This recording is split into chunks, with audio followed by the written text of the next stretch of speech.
Terima kasih Anda terus di Mata Najwa, di balik pilar konstitusi. Jika tadi saya sudah diajak belusukan oleh Ketua Mahkamah Konstitusi Hamdan Zulfa, sekarang Ketua MK sudah duduk bersama saya. Pak Hamdan, kita bicara soal perkara Pilpres yang menyita perhatian jutaan orang.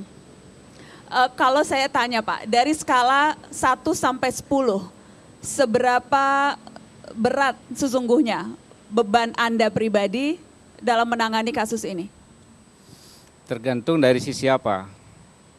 Kalau sisi beban politiknya berada di angka 10. Full? Paling tinggi? Iya. Sisi politik? Dari sisi politik. Tapi dari sisi substansi dan materi masih di angka 5 ke bawah.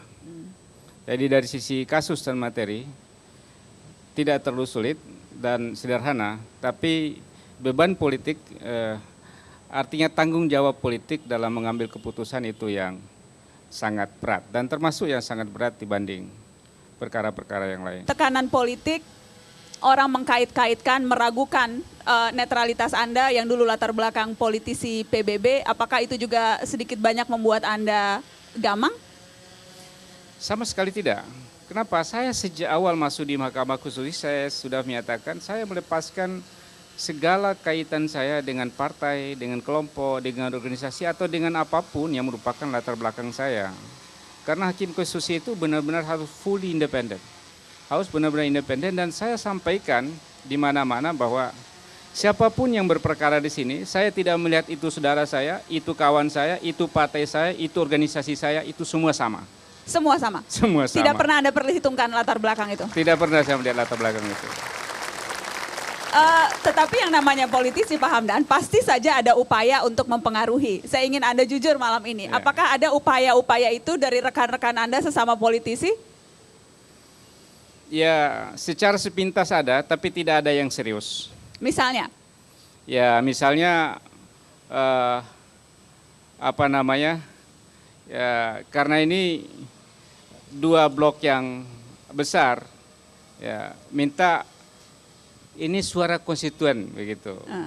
Saya katakan saya tidak memutus perkara berdasarkan pandangan politik saya, tapi saya memutuskan perkara berdasarkan alasan hukum yang ada. Jadi tidak peduli dengan pandangan politik, tapi hukumnya apa. Tadinya mengatasnamakan konstituen yang disangka Anda juga masih punya ikatan begitu ya.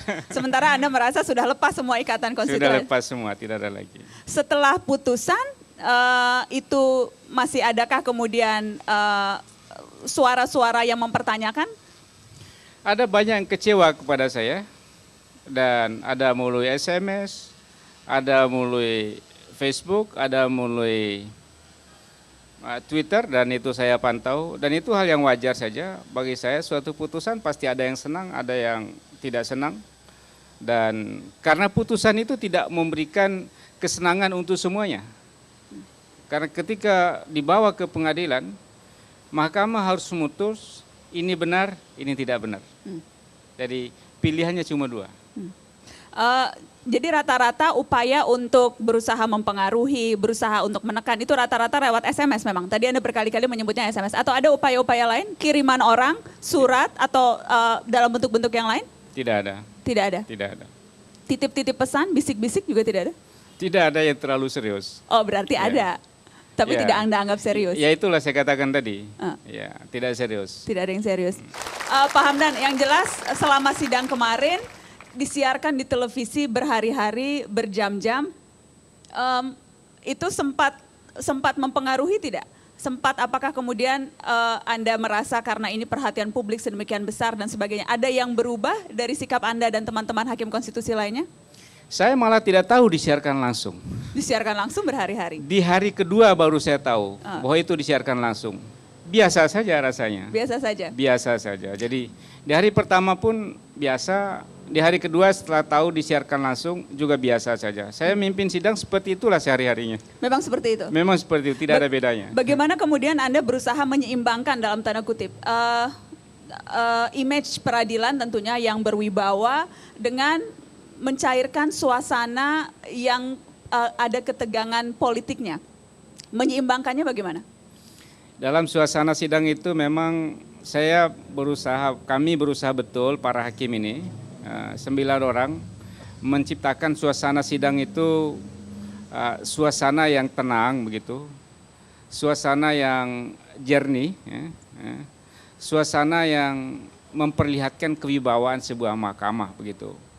Tapi pada saat-saat tertentu ketika sidang yang terus menerus dan jenuh, ada satu peristiwa-peristiwa tertentu yang kita harus ambil momen untuk membuat penyegaran gitu. Itu hal biasa. Karena saya pernah begini, ada seorang saksi dari Jawa Tengah yang kumisnya bagus sekali.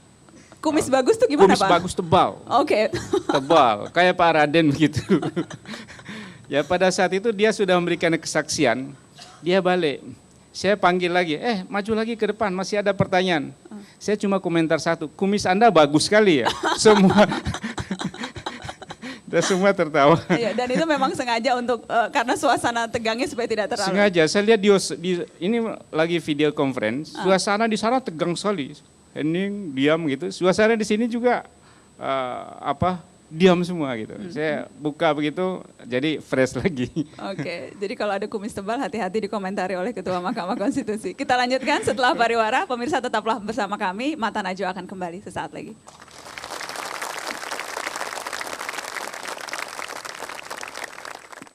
Kadang-kala juga tidur di kantor. Tidur di kantor? Ya, tidur di kantor. Dengan berkas juga tidur? Ya, kita karena kecapean, karena sampai pagi menata berkas itu, sampai tidurnya di berkas. Bahkan mimpinya pun juga dengan berkas. Betul. Mimpinya berkas ya? Betul.